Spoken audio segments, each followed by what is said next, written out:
नमस्कार मंडळी, मी माया गुरे या ब्लॉगिंग चॅनलमध्ये तुमचं दुपारच्या वेळी स्वागत आहे. आता दुपारचे 12 वाजलेले आहेत आणि मी ब्लॉगला सुरुवात केलेली आहे.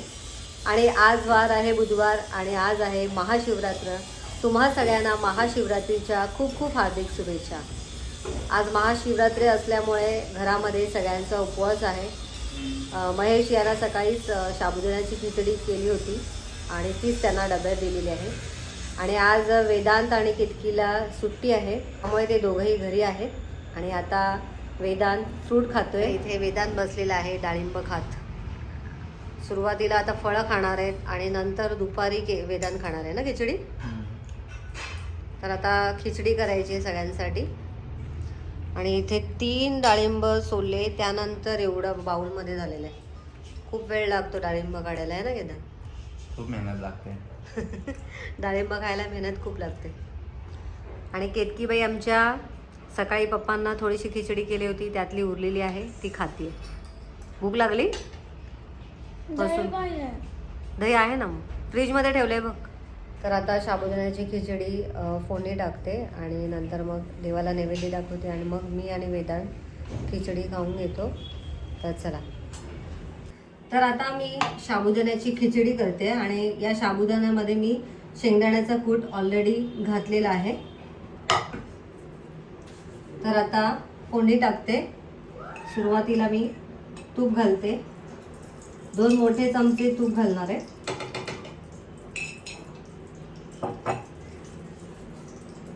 तूप गरम झालं की आपल्याला जिरं घालायचंय. आता तूप गरम झालेलं आहे, आता यामध्ये घालायचं आहे आपल्याला जिरं. आता जिरं छान तडतडलेलं आहे. आता यामध्ये मी घालते बटाटा. इथे 2 लहान साईजचे बारीक चिरून घेतलेले बटाटे घालायचे.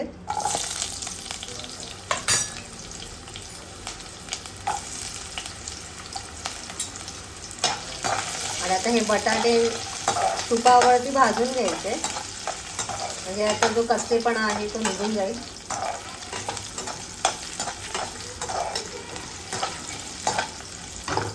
आता बटाट्यांमध्ये थोडंसं मीठ घालते,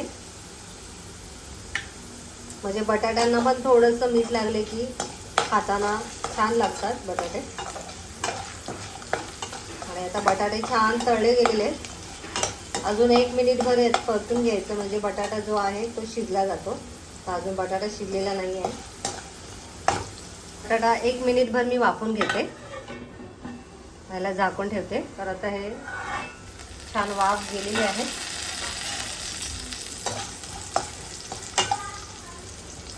बटाटा पण छान वाफला गेलेला आहे.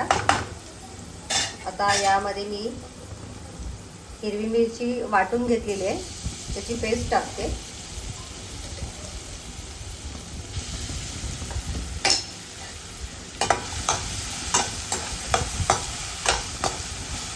तुपावरती थोडंसं परतून घ्यायचं, म्हणजे मिरचीचा तिखटपणा कमी होतो.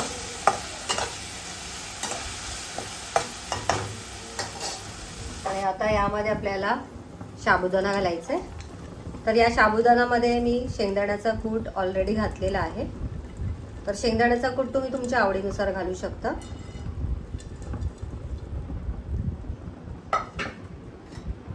कमी जास्त थोडासा जाडसरच ठेवायचा आहे शेंगदाण्याचा कूट, म्हणजे तो दाताखाली लागतो तेव्हा छान लागतो. आणि आता यामध्ये मी थोडीशी लाल तिखट घालणार आहे, लाल तिखट पावडर. याने पण छान टेस्ट येते, जास्त नाही घालत. आणि थोडीशी साखर घालायची. मीठ आपण बटाट्यामध्ये घातलेलं आहे, लागेल तसं घालायचं मीठ पण. आता साबुदाणा मिक्स करून घेते व्यवस्थित.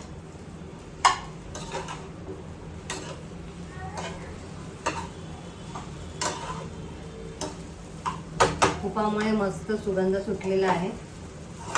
कधी पण उपवासाचे पदार्थ तुपामध्येच करायचे, म्हणजे खायला खूप छान टेस्टी लागतात.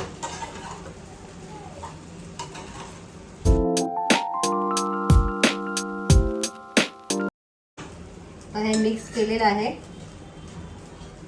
आता ह्याला लो फ्लेमवरती मी आता याला वाफ देणार आहे 5 मिनिटं.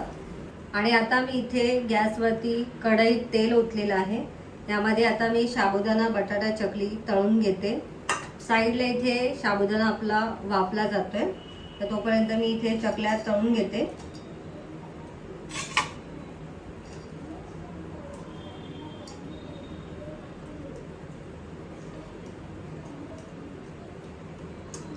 या बनवलेल्या चकल्या खूप छान झालेल्या आहेत, टेस्टी झालेल्या आहेत.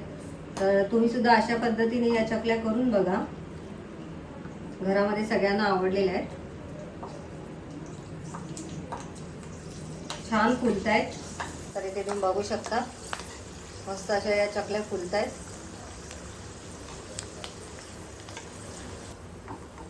एकदम हलक्या फुलक्या झालेल्या आहेत. डिशमध्ये काढते.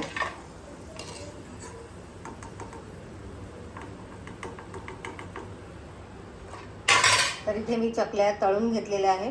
आता देवाला नैवेद्य दाखवते. तर आता इथे मी ताट वाढलेले आहे. आता हे देवाला नैवेद्य दाखवते मी.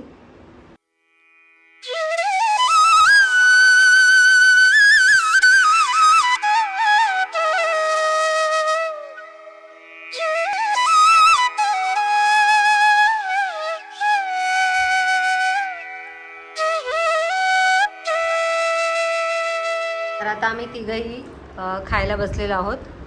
इथे ताटामध्ये मी दही घेतलेले आहे आणि पापड घेतलेले आहेत. वेदांतनी दही नाही घेतले. वेदांतला दही अजिबात आवडत नाही. का रे वेदांत, तू एवढा हेल्दी जेवण करतो आणि दही का खात नाहीस? दह्यामध्ये पण भरपूर प्रोटीन असतं, माहिती आहे ना? केतकी आपली फक्त पापड खाते. का रे बाळा, खा ना साबुदाणा. खाऊन झाली बस, तेवढंच.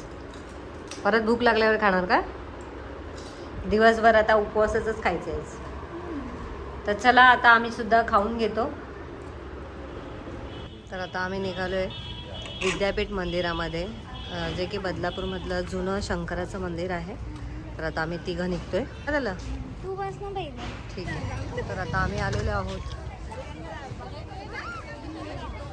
इथे आलेलं आहे विद्यापीठ मंदिरामध्ये, जे की हे जुनं मंदिर आहे. इथे मी लहानपणापासून येते. रांग भरपूर येते इथे. चल रांगेत उभे राहू.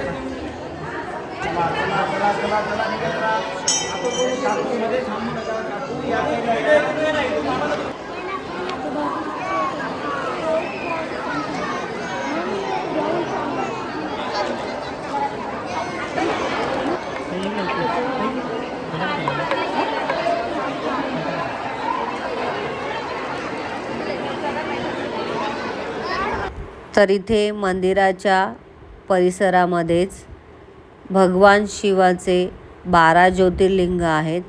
म्हणजे सोमनाथ, मल्लिकार्जुन, महाकालेश्वर, ओंकारेश्वर, वैजनाथ, भीमाशंकर, रामेश्वर, नागेश्वर, काशी विश्वेश्वर, त्र्यंबकेश्वर, केदारनाथ, गुणेश्वर असे 12 लिंग आहेत.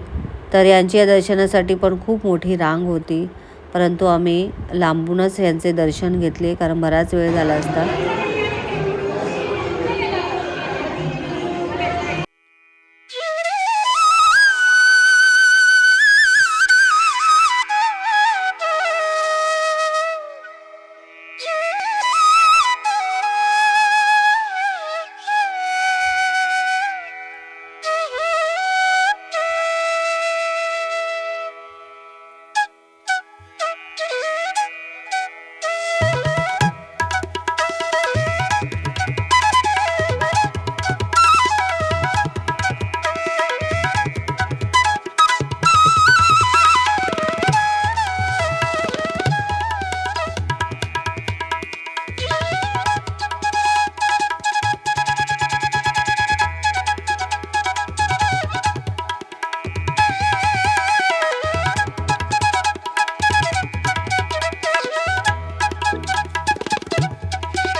बसलेलं आहे मस्तपैकी. तर आम्ही निघालेलो आहोत. तर आता आम्ही मंदिरातून घरी आलेलो आहोत आणि महेश गुरव पण घरी आलेले आहेत. तर आता त्यांच्यासाठी चहा करते आणि मी सुद्धा चहा मगाशी घेतला नव्हता, तर दोघांसाठी चहा करते. आणि आजचं रात्रीचं जे काय आहे ते फराळ करायचं आहे. तर फराळामध्ये आता भगर आणि आमटी करणार आहे आणि रताळे शिजत घालणार आहे, कारण केतकीला रताळे खूप आवडतात. तर चला आवरून घ्यायचं आहे, पटपट आवरून घेते. तर आता रात्रीच्या फराळामध्ये भगरीची आमटी केलेली आहे आणि इथे भगर आहे आणि इथे मी रताळं शिजवलं होतं आणि इथे रताळ्याचे काप केलेले आहेत गूळ घालून. तर आताच मी देवांना नैवेद्य दाखवलेले आहे.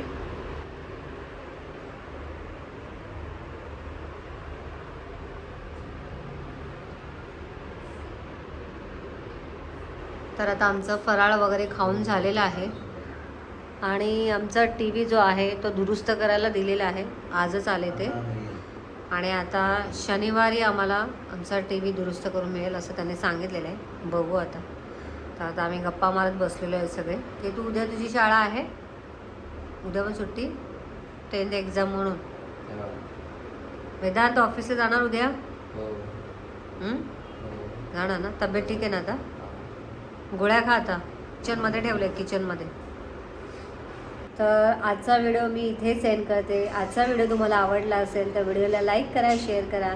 चॅनलला नवीन असाल तर सबस्क्राईब करा. भेटूया नेक्स्ट व्हिडिओमध्ये. तोपर्यंत bye bye and good night.